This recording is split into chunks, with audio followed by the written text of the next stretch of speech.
Short translate?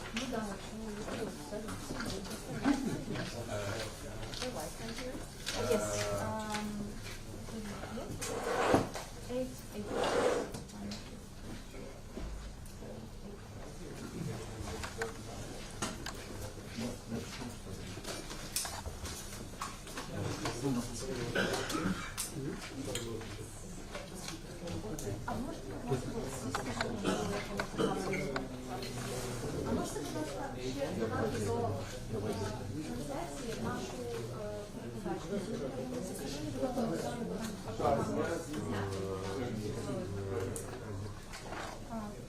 8. Можешь полностью опустить.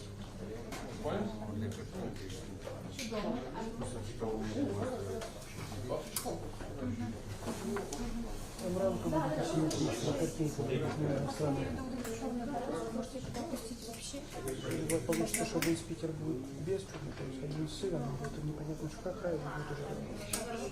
Они и так не понимают, да.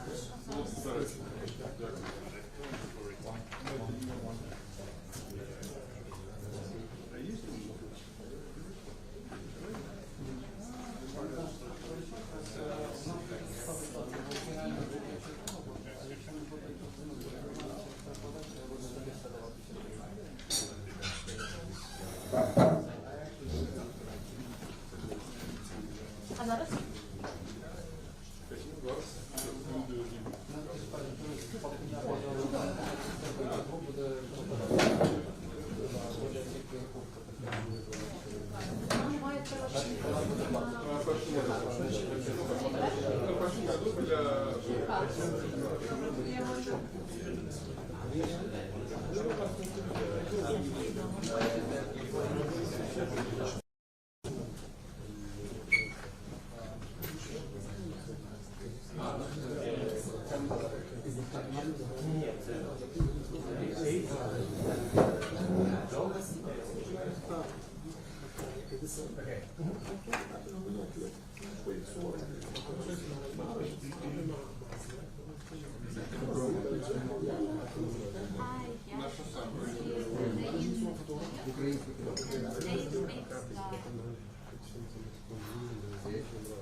Все украинское.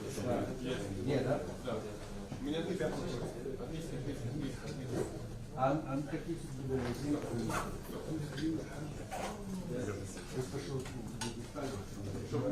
Ну, пока ты украинский.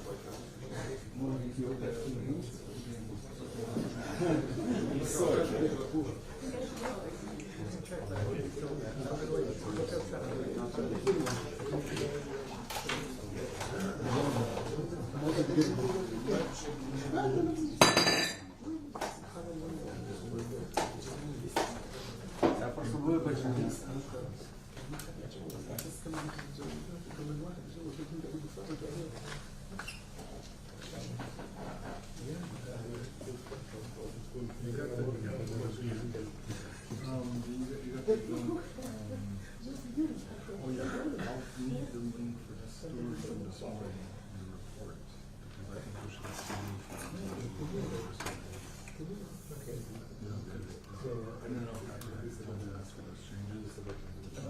Yeah, she did, she did.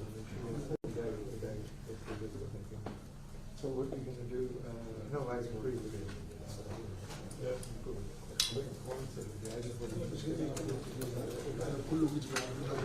And then it's the location of the pictures.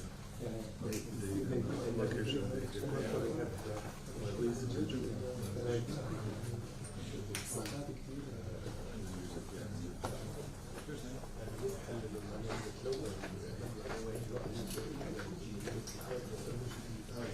And then send me an email.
Excuse us, we'll be hearing in a minute.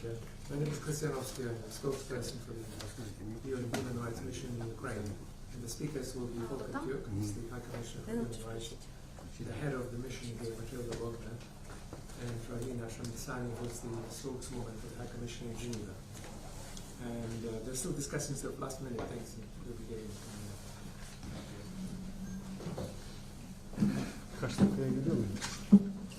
Önemli birisiyle görüşüyorum. Hemen bir de nazlıyorum. Birkaç dakika içinde bulursunuz.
Jackie and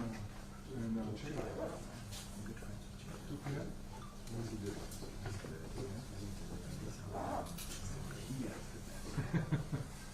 His olive grove there. You know he's married to Alice.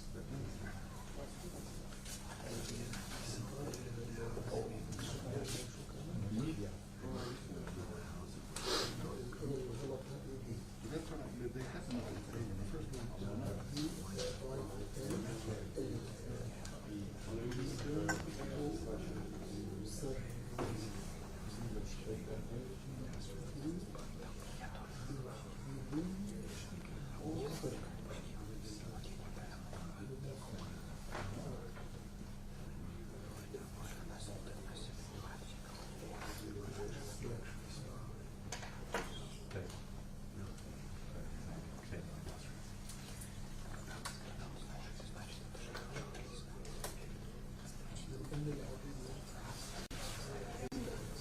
Все видят.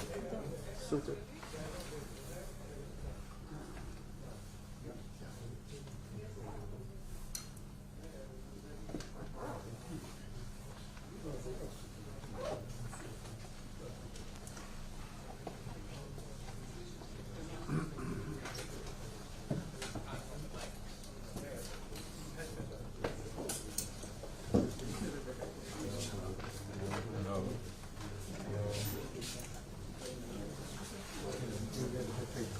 А и церкви, speakers will be back usually from the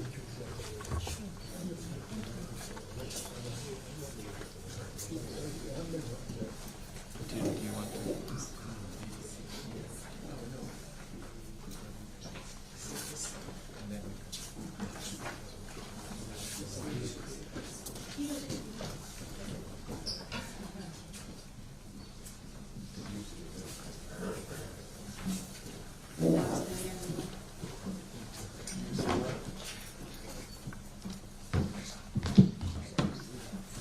Good afternoon, everyone. Excuse us for the delay. Let me just begin by introducing, everybody, all of you here know that we have today with us the UN High Commissioner for Human Rights, Volker Turk. And next to the High Commissioner, we have the head of our UN Human Rights Monitoring Mission in Ukraine, Matilda Bogner. I'm Ravina Shamdasani. I'm the spokesperson for the High Commissioner based in Geneva with him, and we've been traveling with him. This is only the second official country visit that the High Commissioner has carried out since he took up his mandate on the 17th of October this year. The first visit was to Sudan. We arrived in Ukraine on Sunday morning. We visited areas around Kiev, including Bucha and Irpin. We have met with families of prisoners of war and associations that support them. We've met with UN colleagues. We have also had meetings with the Prosecutor General, with officials from the SBU, the Security Services of Ukraine, with parliamentarians, including the Deputy Speaker and representatives of parliamentary committees. We've met with civil society and human rights defenders based here in Kiev and some who came from other regions. We've also met with the Ombudsman. On Tuesday, we went to Kharkiv and to Izium, where the High Commissioner was able to visit some of the sites of destruction. And there we met with the regional prosecutor in Kharkiv, the head of the regional police, and the head of the the civil military administration. I'll now pass the floor to the High Commissioner. He will deliver an opening statement. Following that, Matilda will speak about the killings report that will also be issued today. And then we'll take questions. Thanks very much, High Commissioner. Over to you. Well, thank you very much. Good afternoon, and thanks very much for coming to this press conference. I've been here now for 4 days in sub-zero temperatures, and I think it's important to emphasize this for those outside Ukraine who may not be aware how cold it gets. I've seen for myself the horrors, the suffering, and the daily toll that this war against Ukraine by Russia has had on the people of this country. I've spoken to the families of prisoners of war who anxiously await news of their loved ones. I've listened to those who shared the pain of parents whose children are on the front line. I heard about the particular plight of people with disabilities and older people who are unable to reach a safe shelter when the air raid sirens go off. I visited the site of a shelled apartment block in Izum, in Kharkiv Oblast, where more than 50 people were buried under the rubble. And in the rubble were the signs of lives cut short by acts of indiscriminate shelling. A shoe, a piano, toys, a closet full of clothes, shelves of books. I talked to a woman who showed me her destroyed apartment block, where all her neighbors, now dead, used to live. I had to spend time in an underground shelter on Monday, as at least 70 missiles were launched across Ukraine, again striking essential infrastructure and knocking out power. A group of human rights defenders joined us calmly, and we carried on with our meeting, as if it was normal to have your day interrupted by these sirens. It is not normal, and it must not be normal. I fear that there is one long, bleak winter ahead for Ukraine. The consequences of the war on the enjoyment of human rights for people in this country have already been devastating, and the prognosis is very worrying. You heard this yesterday from Martin Griffiths, the emergency relief coordinator, when he reported to the Security Council Some 17.7 million people are in need of humanitarian assistance. 9.3 million require food and livelihood assistance. A third of the population has been forced to flee their homes. Some 7.89 million have fled the country, the majority of whom are women and children. And 6.5 million people are internally displaced. This means lives uprooted. Humanitarian aid plays, of course, a vital role to provide support to the most vulnerable, including older people and people with disabilities. Providing an adequate social security net to the most vulnerable needs to be prioritized. Each day, we receive information about war crimes. The scale of civilian casualties, as well as the significant damage and destruction to civilian objects, including hospitals and schools, is shocking, and I saw that yesterday myself in Izum. During winter, this has horrible consequences for the most vulnerable. They're struggling with blackouts, with no heating or electricity going on for days. And we have also information that continues to emerge about summary executions, torture, arbitrary detention, enforced disappearances, and sexual violence against women, girls, and men. In relation to continuing reports of ill treatment, torture, and execution of prisoners of war, my office issued a statement in mid-November raising serious concerns about that were based on our findings. We will continue to follow this issue closely. Prisoners of war, it has to be said, must be treated humanely at all times from the moment on they are captured. This is a clear, unequivocal obligation under international humanitarian law. Prisoners of war who are suspected of committing war crimes, or having committed war crimes, should be prosecuted in line with international standards. However, international law prohibits prosecuting them for mere participation in hostilities. In my visit on Monday to Bucha, north of Kiev, I saw the visible trail of destruction left following the Russian forces' departure from the town in March. Bullet holes on the walls of houses. The town was retaken by Ukrainian forces within less than 4 weeks, but 6 months on, the trauma of so many who lived, terrified through that period, and others who lost loved ones remains palpable. Our presence here, the UN Human Rights Monitoring Mission in Ukraine, headed by Matilda Bogner, is issuing today a report that details the killings of civilians, cutting firewood or buying groceries. The report documents the fate of 441 civilians in parts of 3 northern regions, Kiev, Chernihiv, and Sumy, that were under Russian control until early April this year. Bucha was the town hardest hit, and I saw it myself. We are working to also corroborate allegations of additional killings in these regions, as well as in parts of Kharkiv and Kherson oblasts that were recently retaken by Ukrainian forces. There are strong indications that the summary executions documented in the report constitute the war crime of willful killing. The victims and survivors of these violations have a right to truth, to justice, and to reparation. Accountability must be ensured as soon as possible. It is important to put in place also programs early on to provide compensation to victims and survivors to fill the gap until those who are responsible meet their obligations. What has also been deeply alarming is the questioning of international humanitarian law. We must remember that this area of law that governs the conduct of hostilities emerged following the brutal Battle of Solferino in 1859 and was codified in the wake of the horrors of 2 world wars that started on this continent. And let us not forget the Universal Declaration of Human Rights.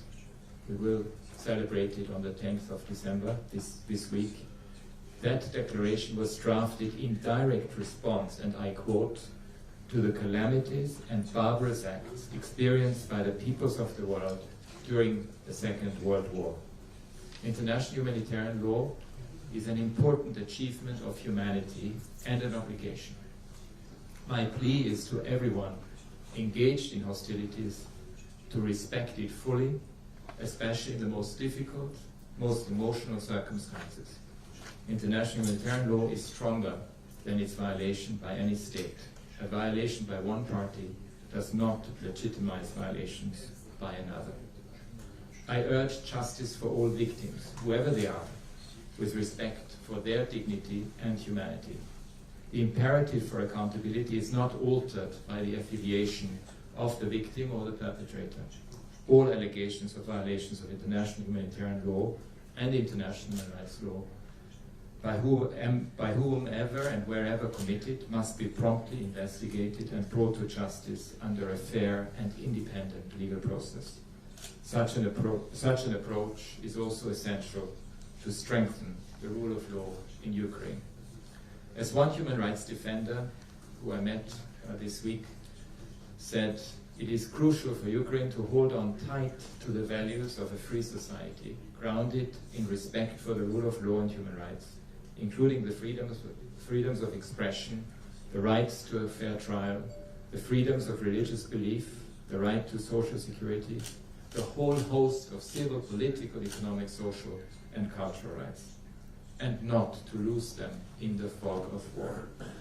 I impressed upon my counterparts the need to keep a constant eye on the vision for the day after, to prepare now for the kind of Ukraine that the people would like to live in once this war is over. There will be a better future.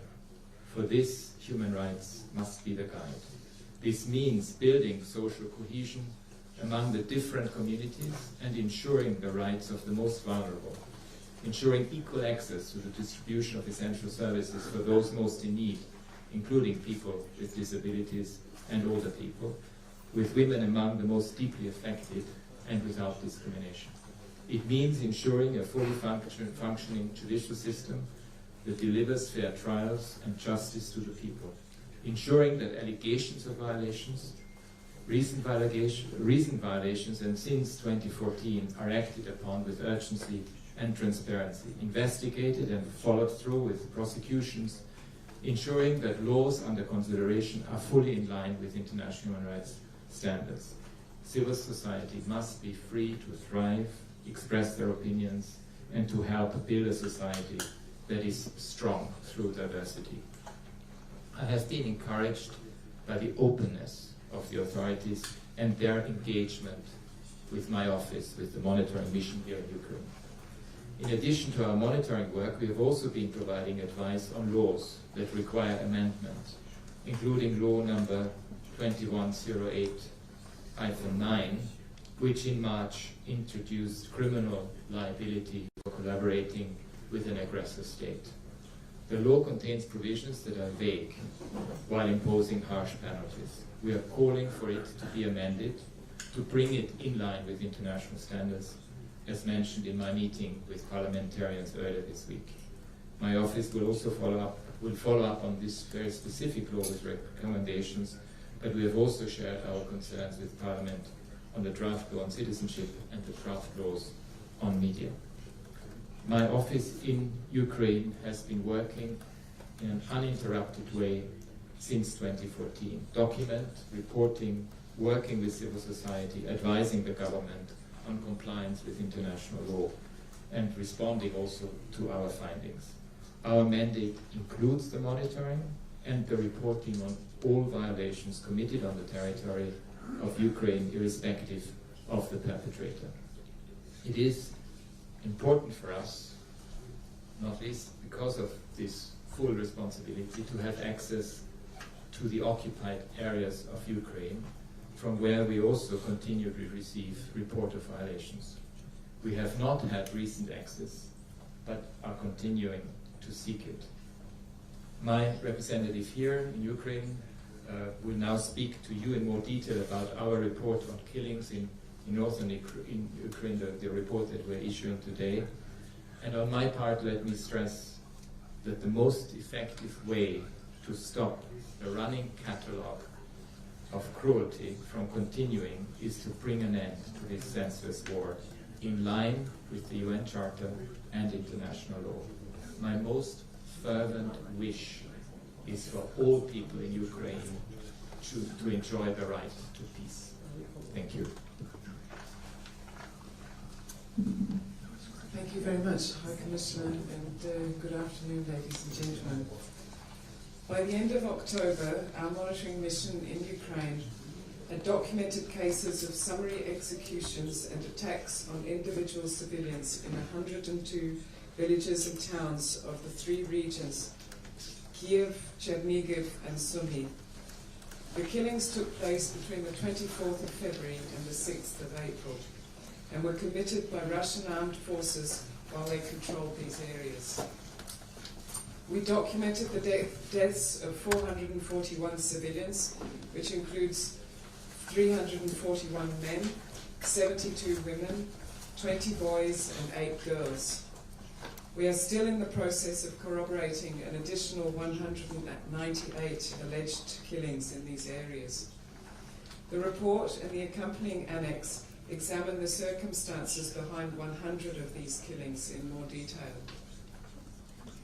There are strong indications that the summary executions documented in the report may constitute the war crime of willful killing, as the circumstances surrounding these deaths suggest that Russian soldiers knew that they were targeting civilians but still used lethal force.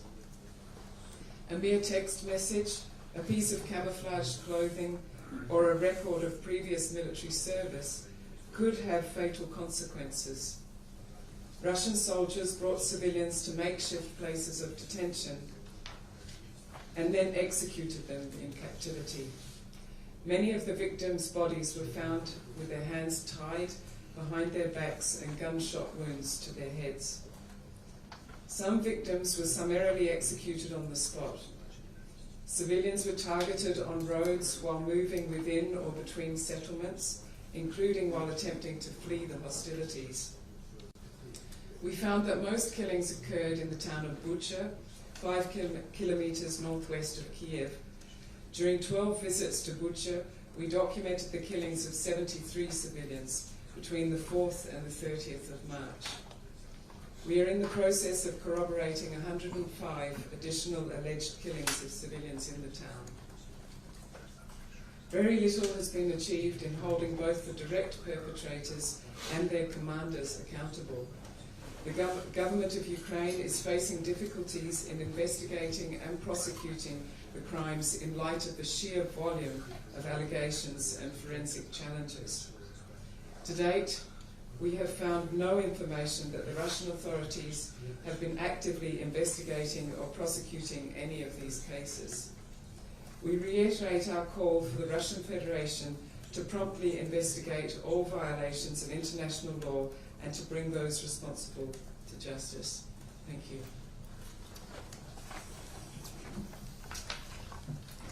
Thanks, Matilda. We can now take questions. We'll take them 3 at a time, just to allow as much time as possible, as many questions as possible to be asked. If you could please just identify yourself and the organization that you're with. Please go ahead. Добрий день. Чи є? Does he need the mic? Добрий день. Дмитро Федора, телеканал Еспресо. У мене таке питання. Нещодавно голова Луганської... Вітаю. Дмитро Федора, телеканал Еспресо. Нещодавно... Sorry, we can't hear the interpretation. Which channel? Second channel? No, it doesn't work. Sorry.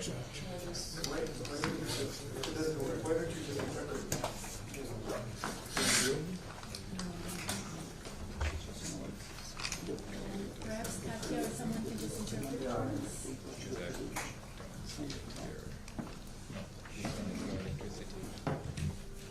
No, I heard a voice on this.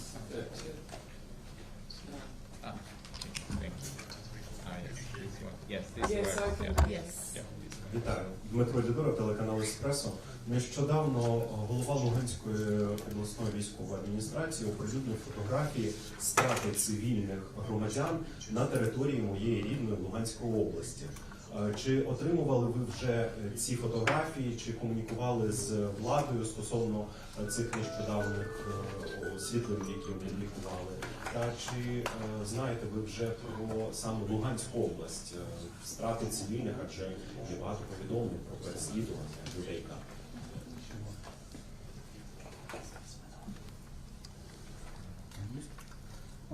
Thank you. Is there another question?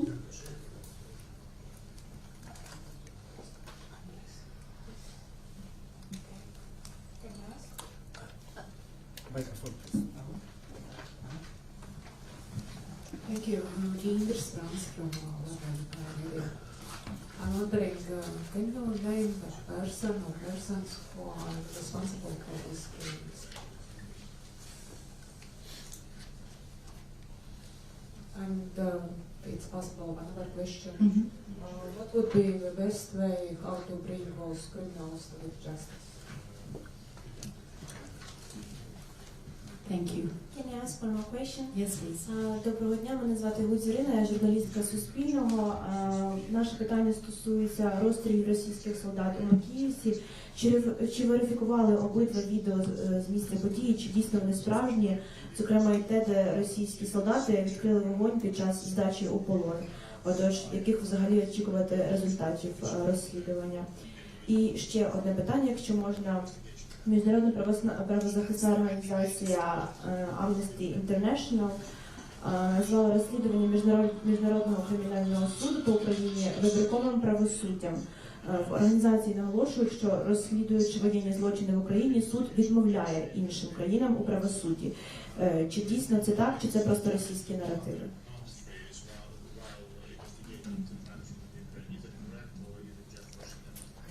Thank you for the questions. I will ask the High Commissioner as well as Ms. Wagner to respond to some of your more specific queries. High Commissioner, would you like to start? And obviously my representative will answer in the most detailed manner. On the first question on Luhansk, I mean, one of the big issues for us is actually to have access to the eastern, to the occupied territories. And as long as we're not able to have access, it's actually very difficult, but we continue receiving reports. That access is really crucial for us. In terms of the persons who are responsible for the killing, we are not doing criminal investigations. We have obviously identified and verified these killings, but we are not able to say who the people actually are. That's a criminal investigation that is done by both the Ukrainian authorities, because they have obviously started a lot of investigations, and also by the other accountability mechanisms, such as the International Criminal Court. On the videos, yes, they appear to be authentic, but we obviously don't know what happened, and this does require much further work. And one would need to, and we were assured, I was told by the authorities here, that they have started investigations themselves. On ICC, yes, the ICC has a responsibility that applies to all countries where ICC jurisdiction is there, and obviously that applies to the whole world, where indeed the country has ratified the ICC statute. But it also applies here because of the particular circumstances, and it is important though that also national systems are reinforced, as I mentioned in my statement, because with the amount of cases that you have here, you will need a lot of strengthening of that side, and I had a very good discussion with the Prosecutor General about this. Thank you. On the first question regarding execution of civilians in Lugansk, when we receive information, we look into all allegations of summary executions and other killings of civilians. We do have information about other summary executions and targeted killings of civilians in other areas, not only in the 3 areas that are documented in the report. And we have been collecting information, including in the Kharkiv region, including in Kherson region and other areas of the country. The report focuses in on these three particular regions, Kiev, Chernihiv and Sumy, because we have had access to there since April of this year, and that has allowed us the time to look in depth at killings. We need to make sure that we fully corroborate the information that we receive, and this does take time, and that's why the report focuses on these areas. But we will continue to publish and report on information around other allegations as soon as we have been able to corroborate them. In terms of perpetrators, as the High Commissioner said, it is other bodies that are looking very closely at exactly perpetrators. What we can say is that the victims and witnesses were usually not aware of the identity of the perpetrator.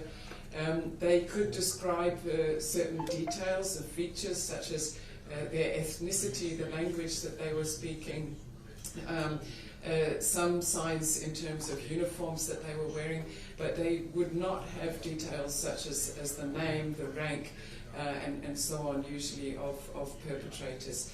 So we mainly based our information on interviews with victims and witnesses. We did also look, and it is included in our report, at which units of the armed forces were in those areas. So we do have information about the units that were there.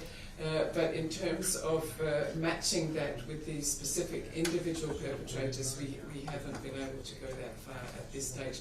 But I certainly know that the authorities who are investigating do have some of that information.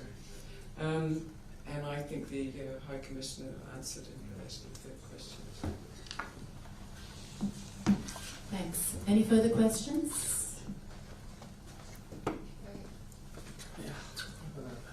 Let's go to the front first, and then oh, okay. Thank you. Thank you, I'm Jamie, Associated Press. I just wanted to try to put this into a wider perspective. Obviously, you're talking about 3 different regions. I mean, how much is this representative of the overall picture of, and you know, how much of this is really just a drop in the bucket compared to the total number of you know, rights violations and possible war crimes?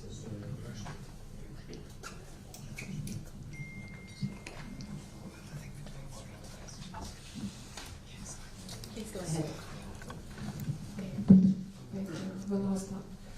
I just wondering, did you saw the signs of genocide? Sorry? Signs of genocide. Genocide. Okay. High Commissioner? Yeah. No, I think the way that the office works is to actually undertake very detailed account of both, as my representative said, of both witness statements, also inquiries on location, and making sure that, you know, we verify, document what has happened. This obviously takes time. We are not always the first ones. We are often there very early on. I mean, in Bucha, for example, we went there within a week. But in order to go into the actual details of it, you need time. What we have seen emerging as a picture, just yesterday we were in Izo, which was a recently liberated area.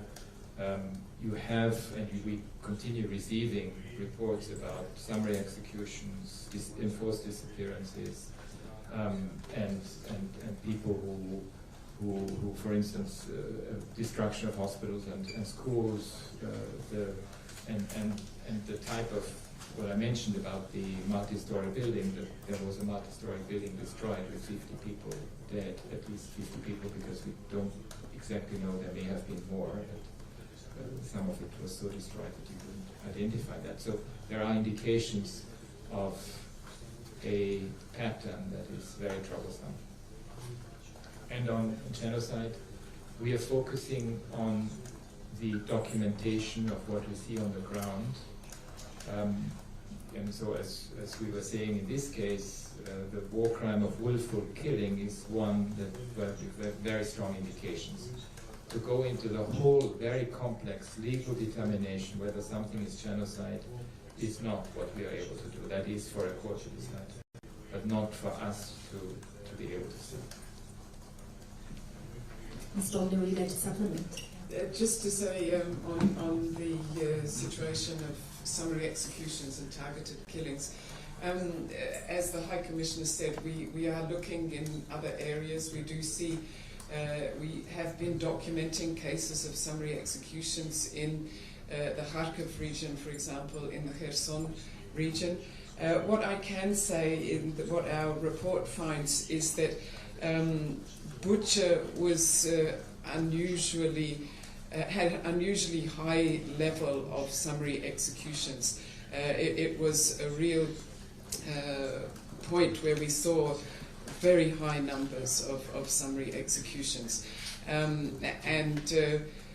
We did not see such high numbers in the other areas, which is not to say that there aren't cases. There are cases, and we will document them. I do hope that our ongoing work will not find a repeat of what happened in Bucha. But time will tell. We will see over time the exact scale. Thank you, Matilda. We have time for one or two more questions, if there are any in the room.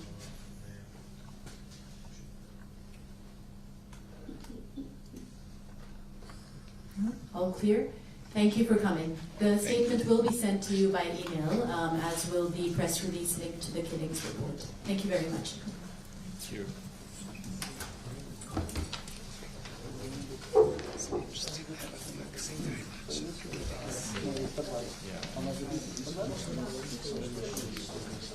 What is your question?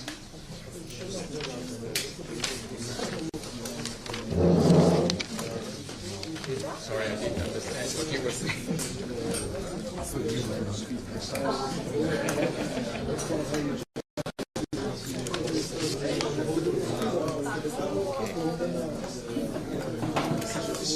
To release it together with you.